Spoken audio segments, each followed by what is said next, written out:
ಪ್ರಜಾಧ್ವನಿ ಇದು ಪ್ರಜೆಗಳ ನಂಬಿಕೆಯ ಧ್ವನಿ.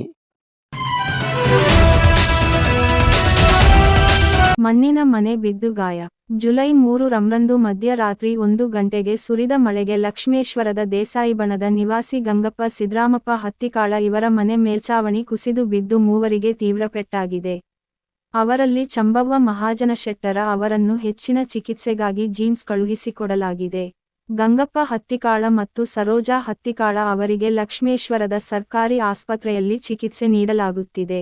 ಯಾವುದೇ ಪ್ರಾಣಹಾನಿ ಸಂಭವಿಸಿಲ್ಲ.